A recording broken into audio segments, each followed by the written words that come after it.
গভীর রাত্রিতে বাবা সর্বনিম্ন আসমানে আগমন করে আমার আল্লাহ ডাক দেয়, বান্দা রে,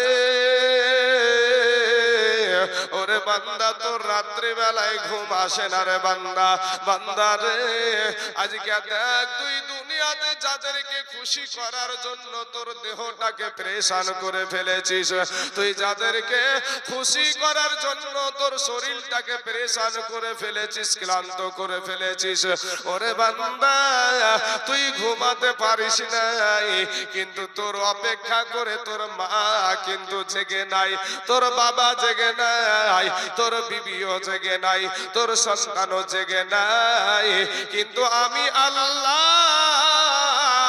ওরে বান্দা আমি ঘুম থেকে পবিত্র, ওরে বান্দা এই গভীর রাত্রিতে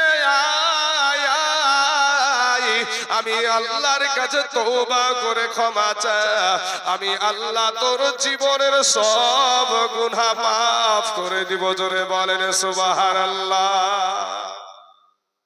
বাবা ওগো আমার ভাই জানেরা, পৃথিবীর জমিনে যাদের জন্য আপনার শরীরটাকে আপনি ক্লান্ত করে দেন, পৃথিবীর জমিনে যাদের জন্য আপনার শরীর দিয়ে ঘাম বের করেন, রাত্রে আপনি ঘুমাতে পারেন না, আপনার জন্য কয় রাত্রি জেগে থাকবে, সবাই ঘুমিয়ে যায়, আপনার গাছের পাখিগুলা ঘুমিয়ে যায়, আপনার বিবি, আপনার সন্তান, আপনার মা, আপনার বাবা, আপনার ভাই সবাই ঘুমিয়ে যায়, কিন্তু বাবা আমার আল্লাহ পাক লা তাখুযুহু সিনাতু ওয়ালা নাউম, আমার আল্লাহ ঘুম থেকে পবিত্র, আমার আল্লাহ ঘুমাই না।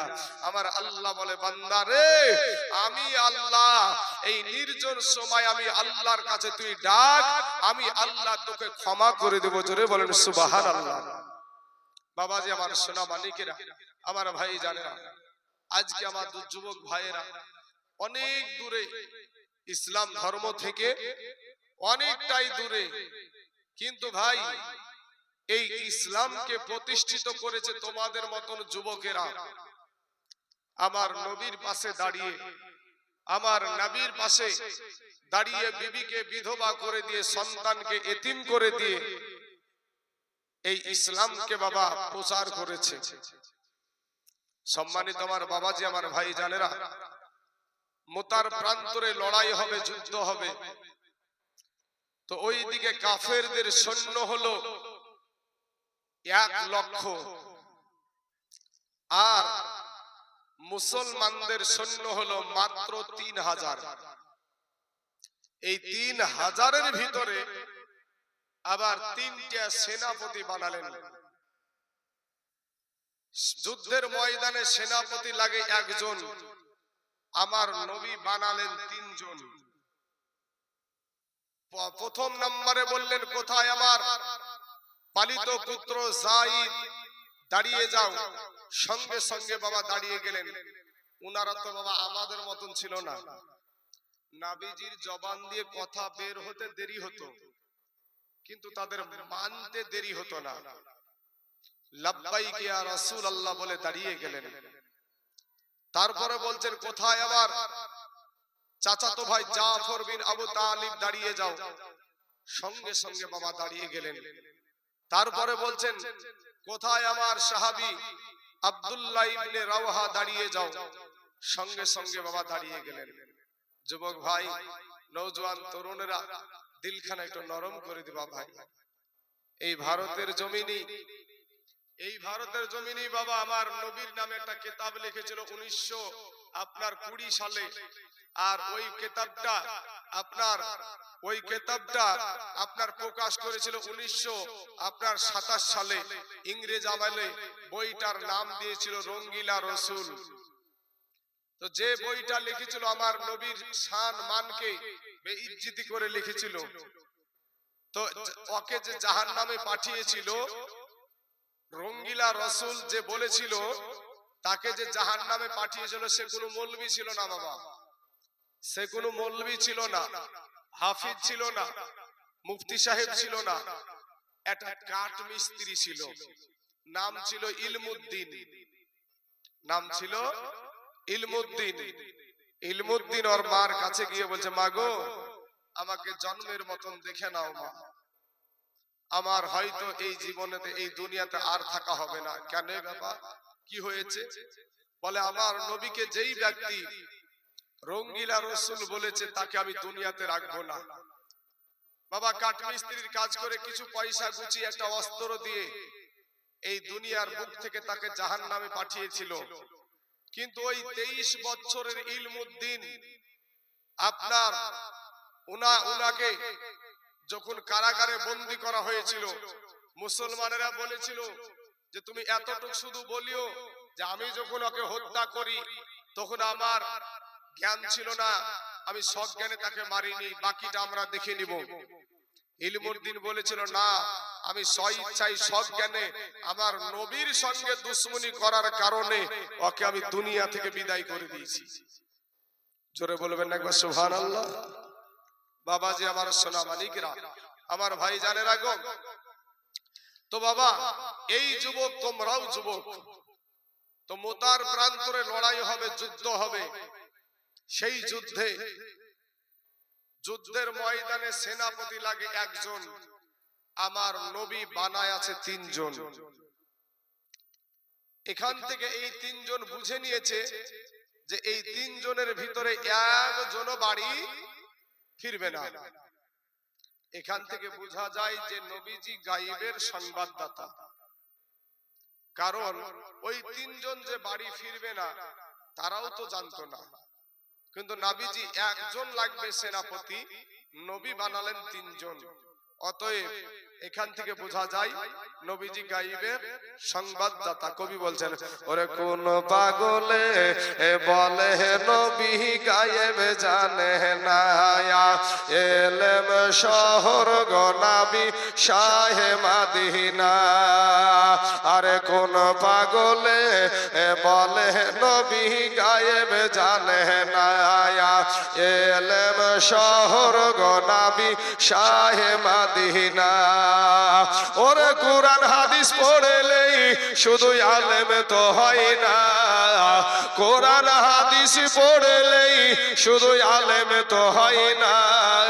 আমার নবীর প্রেমে মজলো যারা তারাই মৌলানা। জোরে বলেন সুবহানাল্লাহ।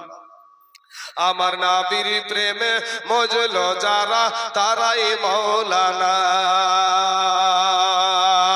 ওরে দেওবন্দের ছাত্র যিনি, ওরে মির্জা গোলাম কাদিয়ানী, এলেম শিখাই শয়তান হলো নবী পাইল না, এলেম শিখাই শয়তান হলো নবী পাইল না। কোন পাগলে বলে নবী গায়েব জানে না, এলেম শহর গো নবী শাহে মদিনা। আমিরা মর তুমি এই মায়া রিপিছে, এত আশা ভালোবাসা সবই যে মিছে। কোনদিন জানি আইসা পড়ে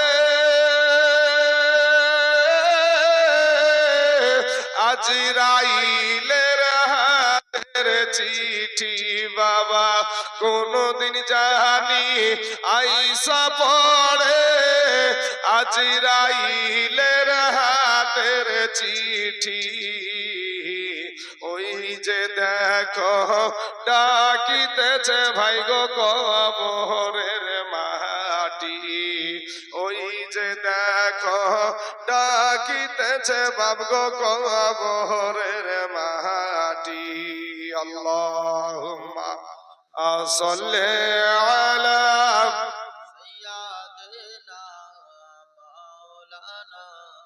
মুহাম্মাদ ওয়ালা আলিহি মাওলানা মুহাম্মাদ সাল্লাল্লাহু আলা মুহাম্মাদিন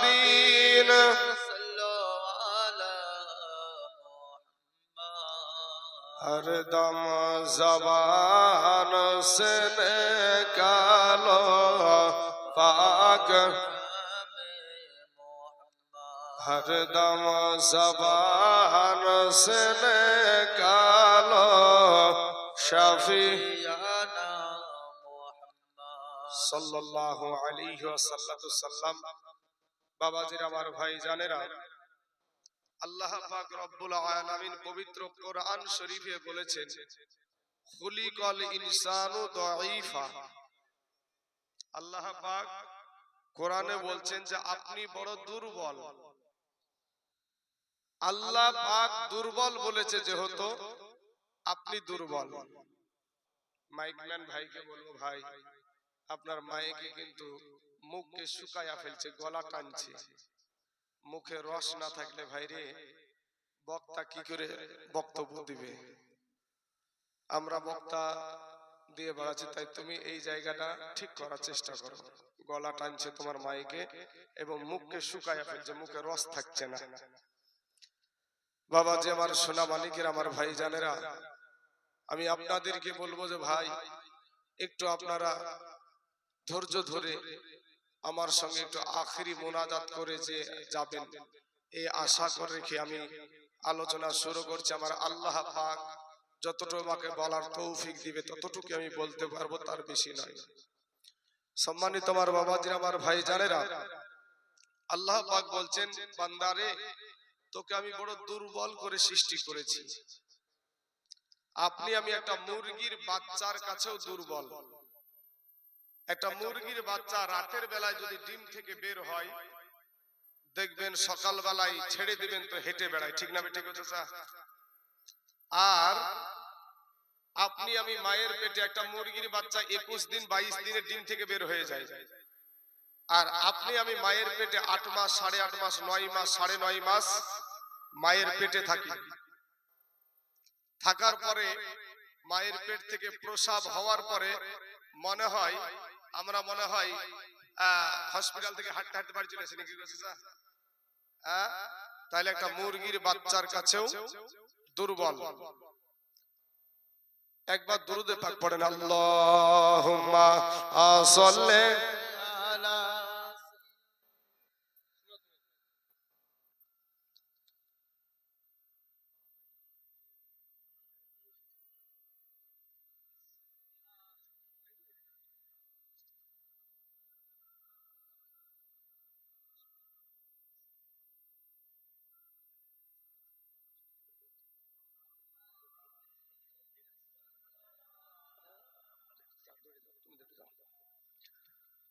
हरदम ज़बान से निकालो पाक,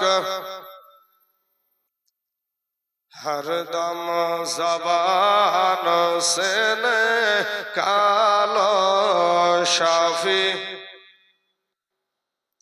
সাল্লাল্লাহু আলাইহি ওয়াসাল্লাম। বাবা গো, আমার আল্লাহ বলে, বান্দারে আমি তোর আল্লাহ তোকে বড় দুর্বল করে সৃষ্টি করেছি রে বান্দা। ওরে বান্দা, আমি তোর আল্লাহ তোকে আমি দুর্বল করে সৃষ্টি করেছি রে বান্দা। বান্দারে তুই মনে করছিস আমার চাইতে তোর মা জননী তোকে বেশি ভালোবাসে। ওরে বান্দা, তুই মনে করছিস আমার চাইতে তোর বিবি তোকে বেশি ভালোবাসে। ওরে বান্দা, তুই মনে করছিস আমার চাইতে তোর সন্তান তোকে বেশি ভালোবাসে। না রে বান্দা, না, আমি আল্লাহর চাইতে তোকে কেউ বেশি ভালোবাসে না। জোরে জোরে বলুন না সুবহানাল্লাহ। আমার আল্লাহ অতি দয়ালু বাবা। আমার আল্লাহ বলে, বান্দারে আমি যদি তোকে দুনিয়ার জমিনে অন্ধ করে পাঠায়া দিতাম, পৃথিবীর জমিনে এমন কোন ডক্টর ছিল না, এমন কোন সার্জন ছিল না তোর চোখের দৃষ্টি ফিরাইয়া দিতে পারে। ওরে বান্দা, আমি যদি তোকে বুবা করে দুনিয়ার জমিনে পাঠায়া দিতাম, পৃথিবীর জমিনে এমন কোন ডক্টর ছিল না, এমন কোন সার্জন ছিল না যে বান্দারে তোর জবান থেকে আবার কথা বের করতে পারে। আমি তোর আল্লাহ, ওরে বান্দা আমি তোর সুন্দর দুইখানা হাত আমি আল্লাহ তোকে দান করেছি, আমি তোর সুন্দর দুইটা চোখ দান করেছি, আমি আল্লাহ তোর জবান দিয়েছি, ওই জবান দিয়া তোর মা জননীকে তুই হাজারো বার ডাক, তোকে বাধা দেব না। ওরে বান্দা তোর আব্বাকে তুই ডাকতে বাধা দেব না, কিন্তু তোর আব্বা আমাকে ডাকার সাথে সাথে ওরে বান্দা ওই জবান দিয়া মাঝে মাঝে আমি আল্লাহকে ডাকলে আমি আল্লাহ তোর উপরে খুশি হয়ে যাব। জোরে বলেন সুবহানাল্লাহ। বাবা, কোন আল্লাহকে ভুলে আছেন? কোন আল্লাহকে আপনি বৃদ্ধা আঙ্গুলি দেখায়া দুনিয়ার আদর্শকে আপনি একেবারে আপন করে নিয়েছেন? যেই আল্লাহকে ভুলে আছেন সেই আল্লাহ পাক আপনার মায়ের পেটে আপনাকে জীবিত রেখেছে। আপনি মায়ের পেটে কি খেয়ে বেঁচে থাকবেন পৃথিবীর জমিনের কোন প্রধানমন্ত্রী, মুখ্যমন্ত্রী, কেউ জজ, ব্যারিস্টার কেউ চিন্তা করে নাই, কেউ ভাবে নাই। কিন্তু আমার আল্লাহ বলে, বান্দা তুই মায়ের পেটে কি খেয়ে বেঁচে থাকবি ওটা আমি আল্লাহ তোর জন্য আগে থেকে আমি খাবার তোর মায়ের পেটে রেডি করে রেখেছি। জোরে বলেন সুবহানাল্লাহ। দেখবেন আমার মা, আপনার মা, আপনার বিটি, আমার বিটি মাসে মাসে অসুস্থ হয়, তো পেটে যখন বাচ্চা আছে অটোমেটিক ওই অসুখটা ভালো হয়ে যায়। চাচা, কোনো ডাক্তারের দরকার হয় না। ওই রক্তটা আল্লাহর ফারিস্তা দিয়ে তার নাভির সাথে সেট করে দিয়ে, বাচ্চার নাভির সাথে সেট করে দিয়ে ওই রক্তটা বাচ্চার শরীরে পুশ করে দিয়ে সন্তানকে মায়ের গর্ভে আমার আল্লাহ জীবিত রাখে। জোরে বলেন সুবহানাল্লাহ। বাবাজি, আমার ভাই জানেরা, আমার আব্বা জানেরা, এরপরে আপনি যখন দুনিয়াতে আসবেন, মায়ের পেট থেকে প্রসাব হওয়ার পরে মোটা খাবার তো আপনি খেতে পারবেন না। আমার আল্লাহ বলছে, বান্দা রে আমি আল্লাহ তুই কি খাবি সেটা আগে থেকে তোর মা জননীর বুকের উপরে আমি দুইটা ফ্রিজ বসায়া দিয়েছি। জোরে বলেন সুবহানাল্লাহ। না মমতা ব্যানার্জি খাদ্য সুরক্ষার কার্ড মার দিয়ে চলে গেছে, বুঝতে পারলেন না আমার কথাটা? খাদ্য সুরক্ষার কার্ড দিয়েছিল নাকি? মায়ের পেটে খাদ্য সুরক্ষার কার্ড দেয় নাই, তো মায়ের পেটে জীবিত রেখেছে আমার আল্লাহ। মায়ের পেট থেকে আসার পরে কি খাবেন সেটাও ভেবে রেখেছে আমার আল্লাহ। কিন্তু বাবা সেই আল্লাহকে আমরা ভুলে গিয়েছি। আমার আল্লাহ বলে, বান্দা রে ওরে বান্দা আমি আসমান বানায় আছি, আমার বলি নাই রে বান্দা, আমি জমিন বানায় আছি, আমার বলি নাই রে বান্দা, আমি পাহাড় সৃষ্টি করেছি, আমার বলি নাই রে বান্দা। বান্দা রে ওরে বান্দা তুই হলি আমার।